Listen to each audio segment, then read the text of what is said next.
오늘 함께 볼 말씀 마태복음 6장 9절에서 10절 말씀입니다. 마태복음 6장 9절에서 10절. 두 구절이니까요. 같이 함께 읽도록 하겠습니다. 자, 함께 읽도록 하겠습니다. 자, 시작.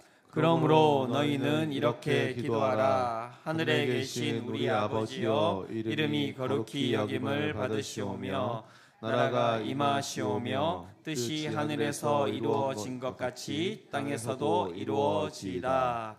아멘. 계속해서 우리는 주님께서 가르쳐 주신 기도에 대해서 함께 살펴보고 있습니다.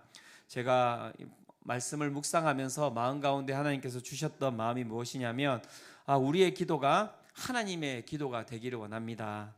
그리고 예수님께서 가르쳐 주신 그 기도대로 기도함으로 기도에 우리가 능력을 경험하기를 원합니다라는 마음을 하나님께서 주시는 거예요. 그래서 우리 옆에 있는 분들에게 한번 이야기해 주셨으면 좋겠습니다. 기도의 능력을 경험합시다. 한번 이야기해 주시겠습니까?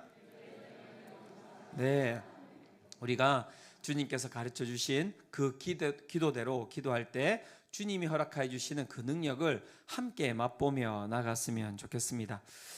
지난주 우리는 주님께서 가르쳐 주신 기도 가운데 두 번째 간구인 나라가 임하시오며 라는 기도가 무엇인지를 살펴보았습니다. 나라가 임하시오며의 기도의 가장 큰 핵심은 우리의 삶 가운데 하나님의 통치가 이루어지기를 원합니다 라는 의미를 담고 있다고 이야기를 했습니다. 하지만 우리의 삶을 잘 살펴보면요, 하나님의 통치가 우리의 삶 가운데 이루어지는 것 참으로 어려운 일인 것 같습니다. 왜 하나님의 통치가 우리의 삶 가운데 이루어지는 것이 힘들까? 왜 하나님 중심적인 삶이 힘들까? 이렇게 살펴봤더니 우리 가운데 자기 중심적으로 살아가는 그 삶이 너무나 이렇게 굳건히 서 있는 거예요. 그러니까 우리는 다 병에 걸려 있는 것 같습니다. 어떤 병에 걸려 있습니까? 하나님 중심적으로 살아가는 삶이 아닌 자기 중심적으로 살아가는 병에 걸려 있는 것이죠. 이 삶에 대해서 진재영 목사님이 자기 중심적인 삶에 대해서 이렇게 말씀을 하셨는데요. 제가 한번 읽어보도록 하겠습니다. 정작 자기 모습은 보지 못하면서 끊임없이 자기 중심적으로 남을 판단하는 사람들, 그들은 남이 하면 문제고 내가 하면 괜찮다고 여긴다. 교회 안에서도 이런 일은 비일비재하다. 남이 눈물로 기도하면 참 유별나다고 하고 내가 눈물로 기도하면 간절한 기도라고 말한다.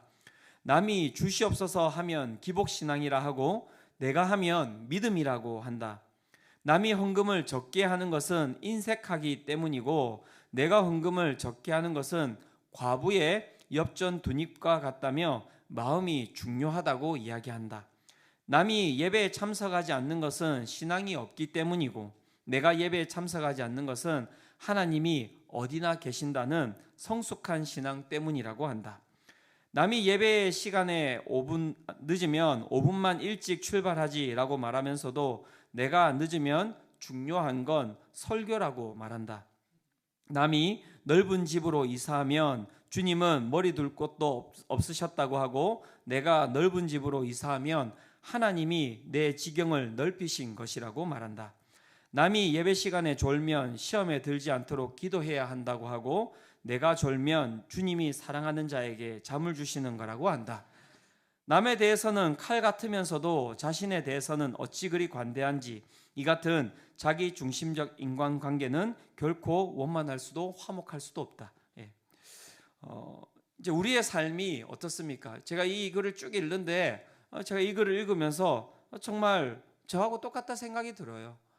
하나님 중심적인 삶을 우리가 지향한다고 이야기를 하고 하나님께서 우리의 삶을 통치해 주십시오라고 우리가 기도를 하지만 실제 우리의 삶 가운데 들어가면 이렇게 우리는 자기 중심적인 삶으로 살아가는 병에 걸려 있는 것 같습니다. 그리고 우리는 이 병든 삶 가운데서 항상 하나님의 뜻을 구한다면서 기도를 하면서 살아가고 있는 것이죠. 그래서 하나님의 뜻을 놓고 기도한다고 하지만 실제 그 삶으로 들어가 보면 그 가운데 하나님의 뜻은 없고 나의 행복과 나의 안위만이 그 기도 가운데 존재하는 것 같습니다. 그래서 이렇게 기도하지 않습니까? 하나님, 지금 집을 사야 합니까? 집을 사지 말아야 합니까? 하나님, 아픈데 저는 지금 병원에 가야 합니까? 병원에 가지 말아야 합니까? 하나님, 저는 직장을 지금 어떻습니까? 더 다녀야 하는 것입니까? 직장을 이제는 그냥 명예퇴직을 해야 하는 것입니까? 우리 청년들 같은 경우에도 하나님, 이 자매가 내가 결혼할 자매입니까? 이 자매는 결혼할 자매가 아닙니까? 하나님, 이 형제는 나에게 주신 형제입니까? 이 산지를 내게 주소서. 이렇게 기도를 하지만 실제적으로 그 가운데 간절함으로 기도하는 그 기도 가운데 어떻습니까? 하나님이 안 계세요. 거기 어디에 하나님의 뜻이 있습니까? 우리는 간절함으로 하나님의 뜻을 구한다고 하지만 실제 그 가운데 하나님의 뜻은 없고 자기 중심적인 삶만이 그 가운데 가득한 것을 우리가 볼 수 있습니다. 하나님의 뜻을 구한다고 하지만 우리의 삶 가운데 우리가 통제할 수 없는 일이 벌어질 때, 무언가를 선택해야 하는데 그 선택에 대해서 자신이 없을 때, 그리고 어떤 때는 내 마음 가운데 꼭 하고 싶은 것이 있는데 그게 찝찝한 거예요. 그래서 하나님 앞에 구하는 거죠. 그래서 내 찝찝한 마음을 사라지게 해달라고. 그래서 하나님은 내가 책임지기 싫어하는 그 책임을 지셨으면 좋겠고, 하나님께서는 내 마음 가운데 있는 이 찝찝함을 사라지게 할 수 있도록 내 가운데 이 모든 것을 내 마음대로 할 수 있는 근거를 주셨으면 좋겠다. 그렇게 우리는 기도하면서 살아가고 있는 것이죠. 대부분의 기도는 하나님의 뜻이 이루어지기 원하는 기도이기보다는 내 삶 가운데 내 뜻이 이루어지기를 원하는 기도를 드리면서 우리는 살아가고 있는 것입니다. 이러한 우리의 자기 중심적인 삶 가운데 오늘 예수님께서 찾아오셔서 기도가 무엇인지에 대해서 다시 말씀해주고 계시는 것입니다. 기도를 어떻게 해야 되는 것이 맞는 것인지 이야기를 해주고 계신 것입니다. 예수님께서 무엇이라고 이야기합니까? 하나님의 뜻이 하늘에서 이루어진 것 같이 땅에서도 이루어지기를 너희가 기도해야 된다라고 말씀하고 있습니다.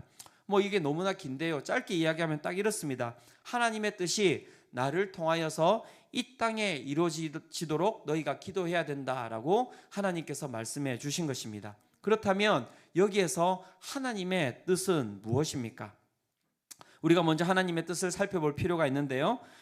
하나님의 뜻이라고 할 때 이 뜻이라는 단어는 헬라어로 텔레마라는 단어입니다.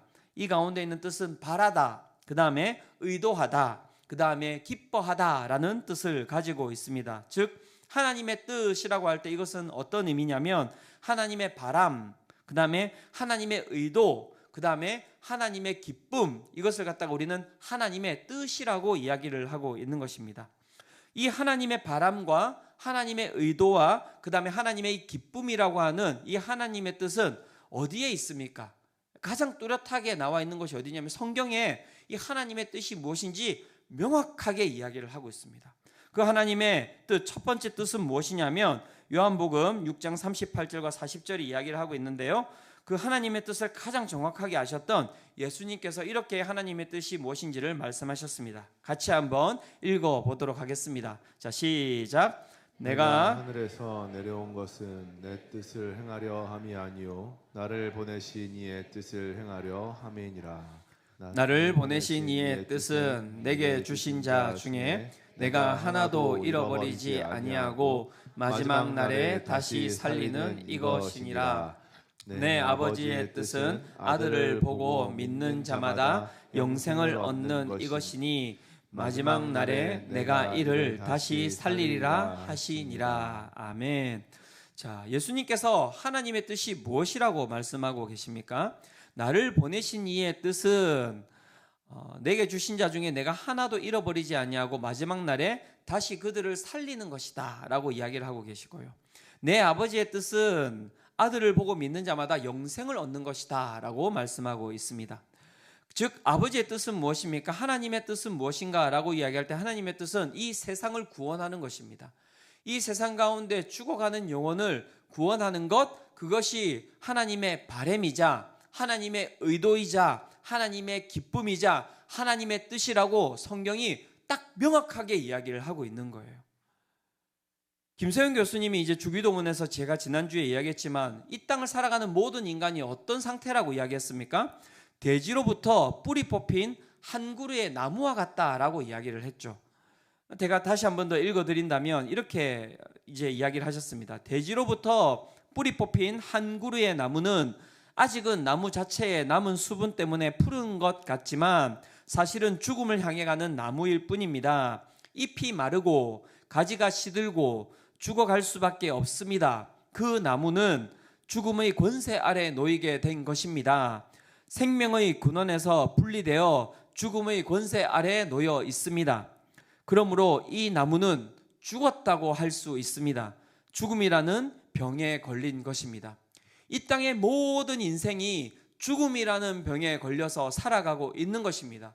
내가 지금은 푸르다고 이야기하고, 내가 지금은 꽃을 맺는 것처럼 이야기하고, 내 삶 가운데 열매를 맺는 것처럼 이야기하지만, 하나님으로부터 떠난 모든 인간은 죽음 가운데 거하고 있기 때문에 그 가운데 하나님이 가지신 가장 첫 번째 뜻은 무엇이냐면 죽은 자를 살리겠다는 거예요. 이게 하나님의 뜻이라고 이야기를 하고 있는 것입니다. 하나님의 뜻은 죽어가는 영혼의 생명을 얻는 것입니다. 교회가 존재하는 이유, 성도님들이 성도 신앙생활을 하는 이유, 그 가운데 가장 첫 번째 이유는 무엇이냐면요, 하나님의 뜻을 아는 거예요. 하나님의 뜻을 따라가는 것입니다. 그렇다면 오늘 우리가 살아가는 가장 첫 번째 이유는 무엇이어야 합니까? 하나님의 뜻을 아는 것이죠. 그것은 영혼을 살리는 것이 우리의 첫 번째 이유라고, 살아가는 이유라고 성경이 이야기를 하고 있는 것입니다. 그런데 지금 제가 이렇게 사랑하는 성도 여러분, 영혼을 살려야 됩니다 이렇게 이야기를 하는데 여러분 어떻습니까? 갑자기 막 가슴이 두근거리고 갑자기 마음 가운데 막 기쁨이 충만하고 내 삶의 의도가 바로 죽어가는 영혼을 살리는 것이었지라는 그런 마음이 있습니까? 없죠. 예, 없어요. 어떠한 기쁨도 없고요, 어떠한 바람도 없고요, 그 가운데 우리가 살아가는 어떠한 의도도 하나님께서 뜻하신 첫 번째 목적, 내가 이 땅의 영혼을 내가 살리겠다라는 그 첫 번째 목적과 맞닿아 있지가 않는 거예요. 그래서 그게 뭐라고요? 병이라고요. 병. 무슨 병요? 자기 중심적으로 살아가는 병. 그래서 내 삶 가운데는 이것이 첫 번째가 되지 않아요. 이것이 우선순위가 되지 않습니다. 이것에 대한 두근거림도 없고 바람도 없고 기쁨도 없고 즐거움도 없는 것이죠. 사랑하는 성도 여러분, 오늘 이 예배를 통하여서 그래서 무엇을 회복해야 되는지 아십니까? 우리가 이 병을 갖다가 나아야 되는 거예요. 이 병을 여러분 고쳐야 되는 거예요. 내 자기 중심적인 삶에서 벗어나야 되는 거예요. 제가 이전에 이제 대학생 때 선교단체에 있었습니다.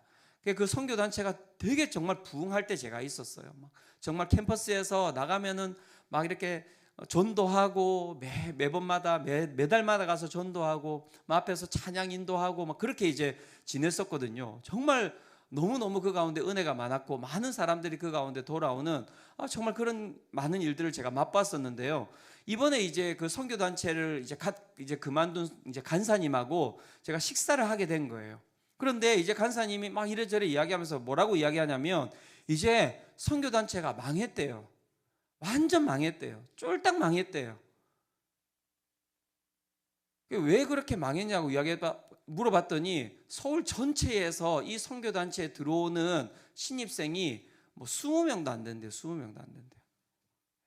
서울 전체 대학교에서. 지부가 한 20개, 30개 넘는데. 왜 망했냐고. 이게 이전에는 안 그랬지 않냐고. 저희는 옛날에 뭐 한 학교에서 신입생이 막 30명 들어오고 이랬거든요. 그런데 서울 전체에서 신입생이 20명밖에 안 들어온다는 게 여러분 말이 됩니까? 완전히 망한 거죠, 그게. 왜 그런 일이 일어났냐고 물어봤더니 선교단체가 이 복음을 전해야 되는 게 첫 번째 사명 아닙니까? 복음을 전하는데 첫 번째 사명을 두지 않고 이 제가 중요하지 않다는 것이 아니라 막 사회 변혁, 막 사회 개혁, 막 이렇게 해서 막 그 뭐 환경 운동, 뭐 그다음에 뭐 페미니즘 운동, 막 여기에다가 막 모든 걸 다 투자했대요. 막 간사들도 막 그것만 스터디하고 예배 오면은 다른 거 설교 안 하고 뭐 페미니즘 설교하고 있고, 그다음에 그 환경 뭐 어떻게 우리가 깨끗하게 해야 될지 그게 중요하지 않다는 게 아니라요. 중요해요. 정말 사회를 갖다가 변혁하는 게 중요한데 첫 번째 하나님의 뜻은 무엇이냐면 영혼을 살리는 거예요. 그런데 거기에 그 마음을 두지 않고 다른 곳에 마음을 뒀다라는 거예요. 그래서 그 선교단체가 망했다는 겁니다. 여러분, 이걸 잘 보셔야 돼요. 하나님을 믿으며 살아가는 자들의 삶이 하나님의 뜻에서 분리되면 어떤 일이 일어났는지 아십니까? 망합니다. 그냥 듣지 마세요. 망합니다. 선교단체 망했어요. 교회 하나님의 뜻에 합당하게 살아가지 않으면 망합니다. 그러면 교회만 망합니까? 하나님 믿으며 살아가는 성도들이 하나님의 뜻에 합한 대로 살아가지 않으면 망합니다, 여러분. 옆에 있는 분들에게 한번 이야기해 주시겠습니까? 뜻대로 살아가지 않으면 망한답니다. 한번 이야기해 주세요. 네. 여러분, 이게 막 우리가 뭐 이렇게 좀 약간은 좀 웃으면서 이야기하지만 이거 정말 심각한 거예요. 잘 살펴보셔야 됩니다. 이건 진리예요, 진리. 그래서 그 진리대로 살아가지 않았던 하나님을 믿는 공동체가 망한 거예요. 그러면 다른 것도 똑같겠죠. 그러니까 얼마나 우리가 지금 정말 심각한 병으로 살아가고 있는지를 우리가 살펴봐야 되는 것입니다. 사랑하는 성도 여러분, 오늘 우리가 이 예배를 통하여서 우리가 가지고 있는 우리의 뜻을 내려놓고 하나님의 뜻을 우리의 뜻으로 받아들이는 그 은혜를 맛보시기를 축원합니다. 예, 두 번째 하나님의 뜻은 무엇입니까? 두 번째 하나님의 뜻은 무엇인가라고 이야기할 때 성도의 거룩함이라고 이야기를 하고 있습니다. 데살로니가 전서 4장 3절이 그 이야기를 하고 있는데요. 데살로니가 전서 4장 3절 같이 한번 읽어보도록 하겠습니다. 자, 시작. 하나님의 뜻은 이것이니 너희의 거룩함이라 곧 음란을 버리고. 자, 두 번째 하나님의 뜻은 무엇입니까? 라고 이야기할 때 두 번째 하나님의 뜻은 무엇이냐면 성도의 거룩함이라고 이야기를 하고 있습니다. 이 거룩함이라는 단어가 무엇입니까? 구별되다라는 단어라고 제가 이야기를 드렸죠. 그죠? 그래서 하나님의 뜻이 있는데 그 하나님의 뜻은 무엇이냐면 하나님을 믿으며 나아가는 그 성도들이 세상과 구별된 삶을 살아가는 것이 하나님의 뜻이라고 이야기를 하고 있습니다. 그렇다면 세상과 구별된 성도의 삶은 무엇입니까? 데살로니가전서 5장 16절과 18절이 그 이야기를 해주고 있는데 16절과 18절도 같이 한번 읽어보도록 하겠습니다. 자, 시작. 항상 기뻐하라. 쉬지 말고 기도하라. 범사에 감사하라. 이것이 그리스도 예수 안에서 너희를 향하신 하나님의 뜻이니라. 네, 세상과 다른, 세상과 구별된 성도의 삶은 무엇이냐면 항상 기뻐하는 것이에요. 그 다음에 쉬지 않고 기도하는 것입니다. 그 다음에 무엇이라고 이야기합니까? 범사에 감사함이 우리가 살아가는 삶이라고 이야기를 하고 있는 것입니다. 어떻습니까? 사랑하는 성도 여러분, 항상 기쁘십니까? 모든 것에 감사하십니까? 그렇지 않죠. 왜요? 병에 걸려서. 나 중심적으로 살아가는 병에 걸려서. 그래서 세상에서 이야기하는 좋은 것을 내가 가지면은 기뻐요. 세상에서 좋은 것이라고 이야기하는 것을 내가 바랬는데 그것을 내가 취하게 되면 감사하다고 이야기를 해요. 하나님께서 아까 주셨습니다 라고 이야기를 하는 거예요. 그런데 그것을 내가 가지지 못하면, 세상에서 이야기하는 좋은 것을 내가 가지지 못하고 그것을 취하지 못하고 그것을 내가 가졌다가 잃어버리게 되면 우리는 어떻게 합니까? 그것을 우리는 슬픔이라고 이야기를 하고, 그것을 우리는 불행이라고 이야기를 하고, 그것을 우리는 감사하지 못할 삶이라고 이야기를 하는데, 그게 뭐예요? 그게 바로 나 중심적인 삶이잖아요. 하나님께서는 우리에게 뭐라고 이야기하십니까? 네가 무엇을 가지든, 네가 무엇을 취하든, 네가 무엇을 잃어버리든, 무엇을 가지지 못하든 뭐라고요? 항상 기뻐하라.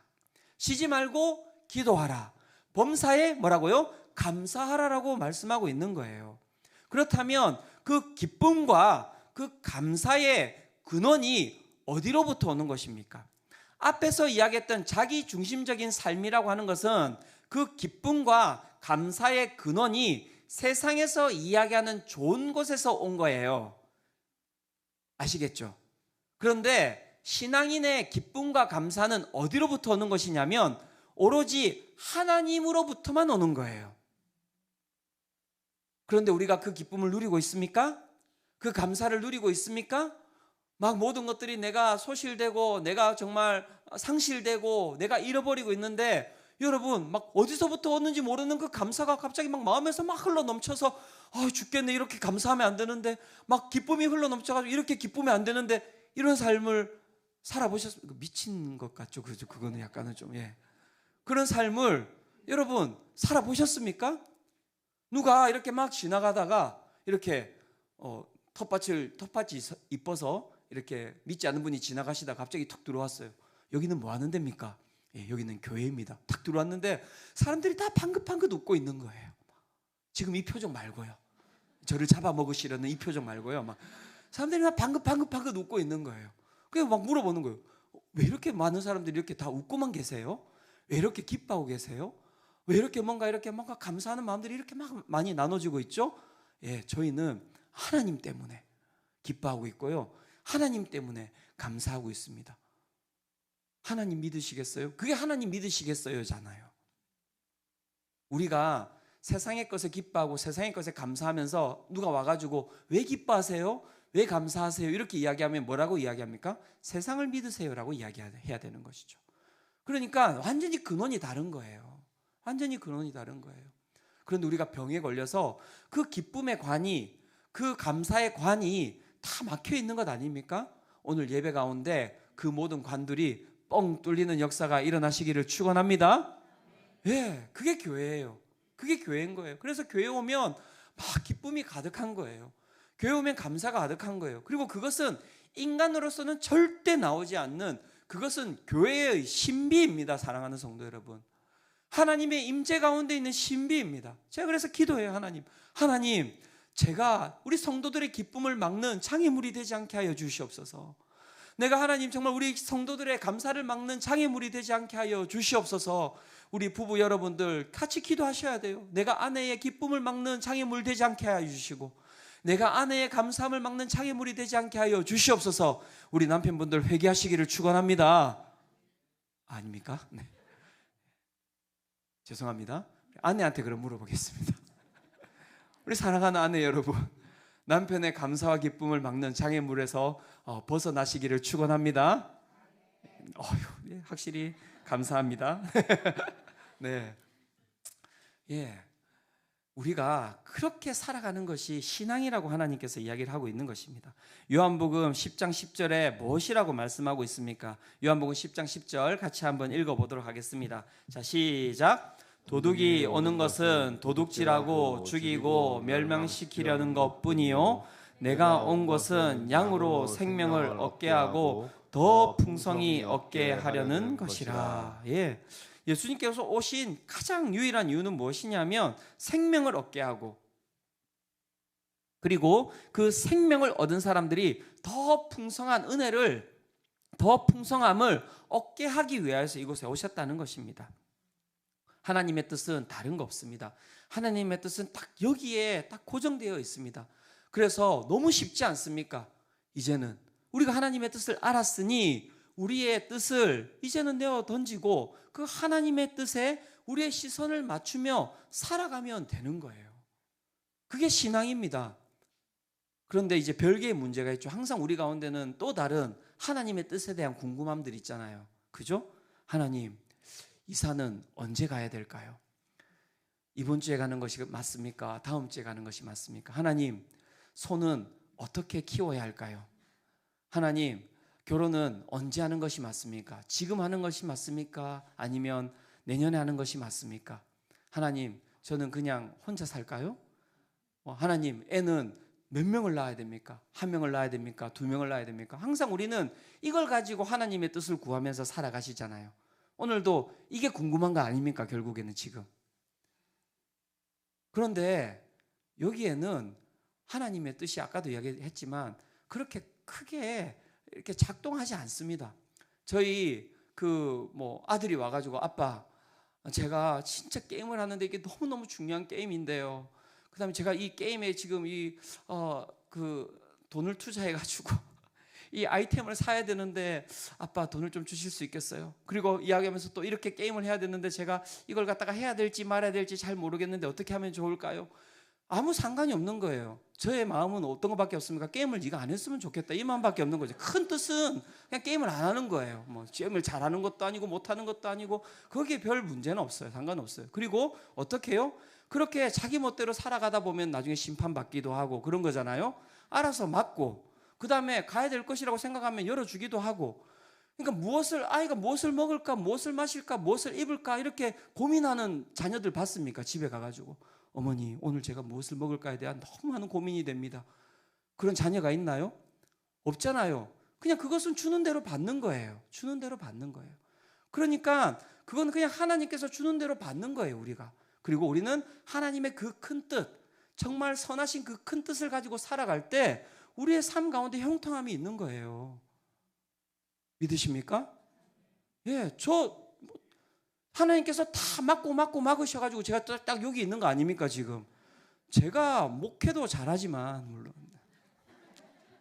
이런 건 좀 이렇게 받아주셔야 되는 거 아닌가요? 네.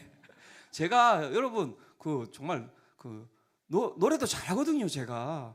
몸도 좋고요. 그래가지고 옛날에 막 2옥타브 해가지고, 이렇게 그냥 막 다 커버하고 뭐, 그랬었던 사람입니다. 제가 뭐 노래만 잘했겠습니까? 제가 막 태권도도, 운동도 엄청 잘했어요. 그래서 제가 중학교 1학년 때 태권도를 딱 했는데 1년 만에, 여러분, 1년 만에 제가 부산시장기 쟁탈전에서 은메달을 딴 사람입니다. 네. 뭐, 말씀에는 은혜가 안 되고, 뭐, 이런 거 얘기해 주면 좋아하고, 막 그냥 뭐, 더 그런 얘기 없냐고 그렇게 뭐 쳐다보고 계시고, 예. 예. 그래서 저희 어머니가 깜짝 놀라가지고 태권도를 끊었어요. 너무 나갈까봐. 이렇게. 예. 그때 나갔으면 이제 전국체전에 나가서 제가 또 메달 한번 따고 이랬으면 이제 태권도의 길로 갔지 않겠습니까? 아니면 또 뭐 제가 또 음악을 잘했으면 음악의 길로 갔지 않겠습니까? 뭐 그때는 막 기도했죠. 하나님, 태권도가 맞습니까? 해야 되는 겁니까? 말아야 됩니까? 저는 은메달을 땄는데 주님 더 해야 되는 거 아닙니까? 다 필요 없어요. 그냥 하나님께서 아니면 알아서 막아주세요. 그래서 여기까지 왔잖아요. 여기까지. 서울 여자 만나서 여기까지 왔잖아요. 사랑하는 성도 여러분, 하나님께 드리세요. 그 뜻이 아니라 그 뜻을 그냥 내려놓고 주의 나라와 주의 의를 구할 때 하나님께서 우리의 모든 것을 다 채우실 줄로 믿습니다. 예. 그렇다면 이제 우리가 하나 더 살펴봐야 될 부분들이 있습니다. 이 하나님의 뜻이라고 하는 이 뜻은 이 땅 가운데 어떻게 이루어지게 되어 있는 것입니까? 그것을 우리가 한번 물어봐야 됩니다. 그 뜻은 어떻게 이루어지는 것입니까? 우리를 통하여서 이루어진다고 합니다.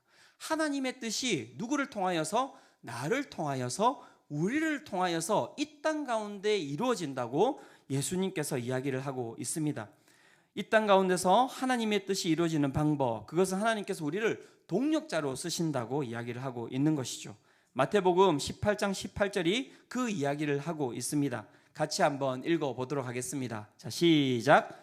진실로 너희에게 이르노니 무엇이든지 너희가 땅에서 매면 하늘에서도 매일 것이요 무엇이든지 땅에서 풀면 하늘에서도 풀리리라. 자, 하나님께서 우리 가운데 어떤 권세를 주셨다고요?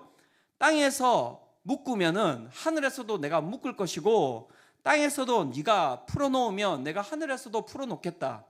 하늘의 뜻이 땅에서도 이루어질 수 있도록 우리 가운데 그 능력을 주셨다라고 이야기를 하고 있는 것입니다. 우리를 동력자로 삼으셨대요.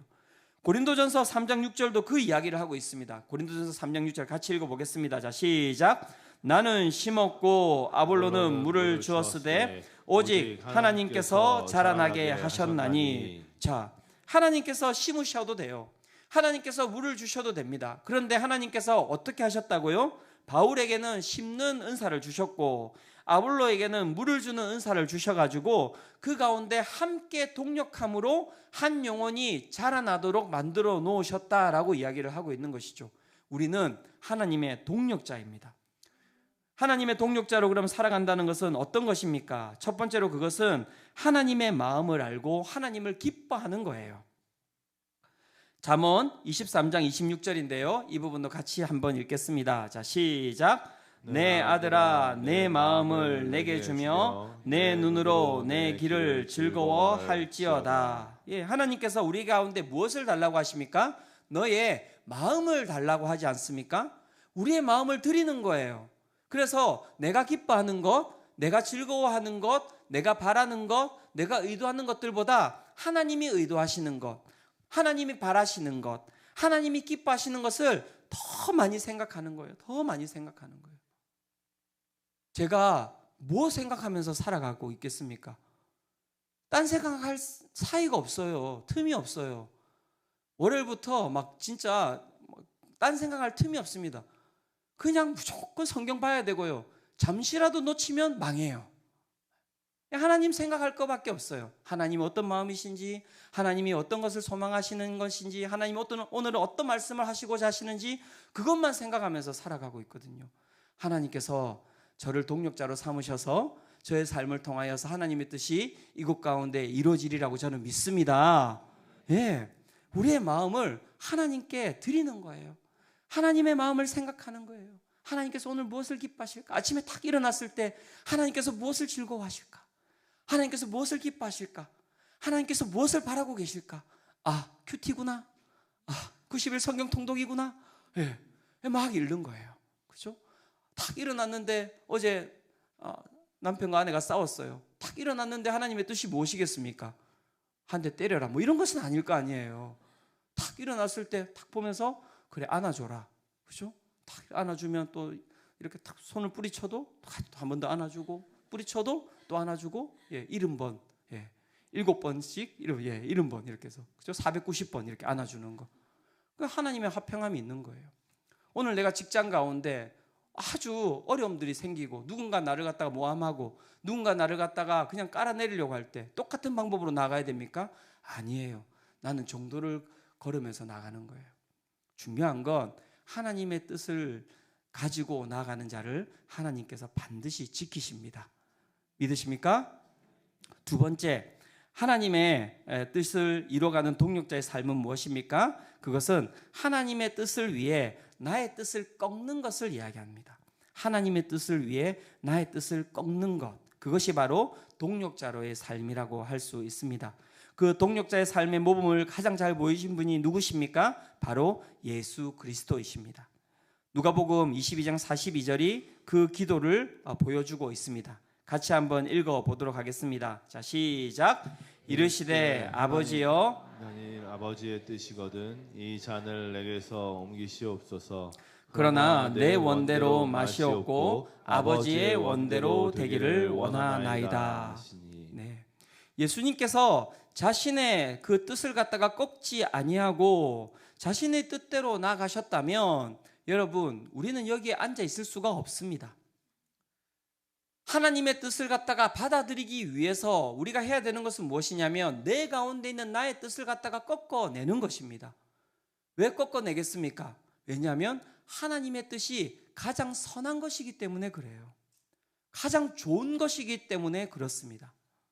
제가 분당 우리 교회에서도 항상 그렇게 사역했어요. 제가 처음에 대학부를 제가 이제 3개 부서를 만들었는데 첫 번째 부서를 만들 때 목사님이 저를 부르시는 거예요. 그래서 이제 이야기를 하시는데 부서를 갖다가 하나를 더 만들면 어떻겠니? 라고 저한테 이야기를 하시는 거예요. 제가 그래서 목사님, 제가 혼자 다 할 수 있습니다. 그렇게 이야기를 했습니다. 알았다고 이야기하셨어요. 목사님께서. 가라고 하더니 또 일주일 뒤에 또 부르시는 거예요. 한번 생각해 봤냐는 거예요. 네? 그래서 제가 그때 그냥 제가 이렇게 대학부는 전체적으로 제가 총괄해서 가는 걸로 그때 이야기를 드렸는데 이렇게 이야기했더니 한 번 더 생각해 보라고. 그래서 부서를 갖다가 나누는 게 좋을 것 같다고. 어떻게 생각하니? 이렇게 또 물어보시는 거예요. 그래서 저는 목사님 혼자 하는 게 좋을 것 같습니다. 그래? 그러면 가봐라. 그렇게 하고 일주일 뒤에 또 부르시는 거예요. 또 갔더니 그래 한번 생각해 봤니? 이러길래 네 목사님? 그때 아니라고 이야기를 드린 것 같은데 그러면 다시 한번 생각해 보자. 혼자 하는 거하고 부서 2개 나누는 게 훨씬 더 낫지 않을까? 네. 그래서 제가 그때 어떻게 했겠습니까? 3번을 부르셨잖아요. 한 번 더 부르면 그때는 맞겠다 이런 생각이 드는 거죠. 그죠?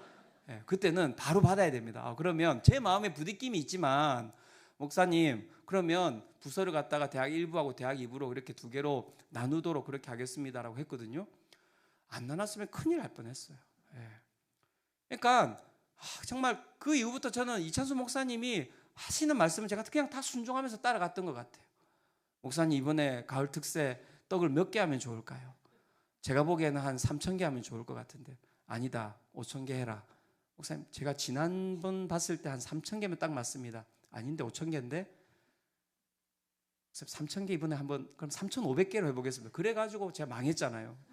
떡 1,500개 모자라가지고 목상 올라가가지고 떡을 갖다가 잘라가지고 먹었던 분들은 드시지 마시고 막 설명 엄청 오래 하시고 떡 가지고 저 뒤에서 막 엉엉 울면서 막 나는 망했다고 이제 화로다 막 이러면서 예, 슬피 울며 이제 이를 갈게 생겼다고 제가 막 밖에서 예. 하나님의 뜻을 여러분 나를 죽이는 거라고 생각하지 마세요. 나보다 더 큰 것을 보시고 나보다 더 좋은 것을 보시는 분의 그 생각이 내 가운데 임재하실 때 내 삶이 어떻게 여러분 망할 수 있겠습니까? 그 가운데 형통함밖에 없어요. 사랑하는 성도 여러분, 마음을 꺾으시기를 축원합니다. 네, 하나님의 그 말씀을 여러분 받으면서 그렇게 나아가시기 바랍니다. 그러다 보면 어떨 때는 정말 내가 세상에서 보기 안 좋을 때도 있을 거예요. 어려울 때도 있을 수도 있습니다. 고통당할 때도 있을 수 있습니다. 하지만 기억하십시오.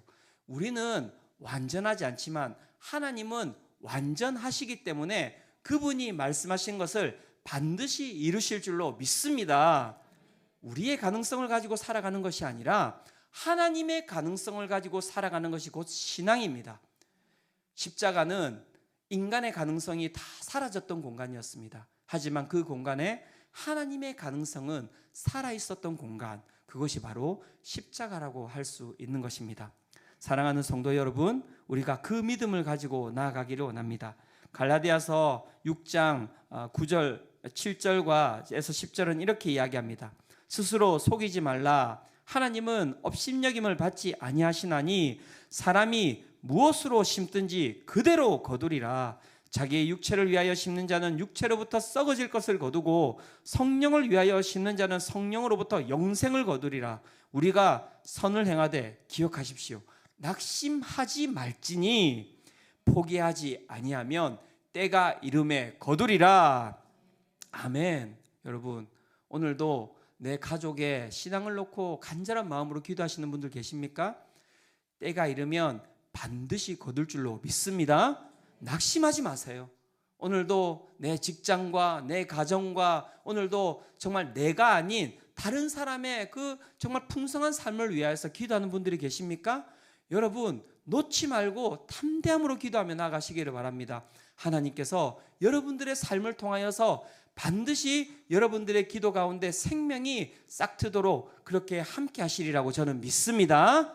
우리 그 믿음 가지고 이 시간 우리 주님께 나아가기를 원합니다. 우리 그의 빛 안에 살면 이 찬양 드리며 우리 주님께 나아가도록 하겠습니다.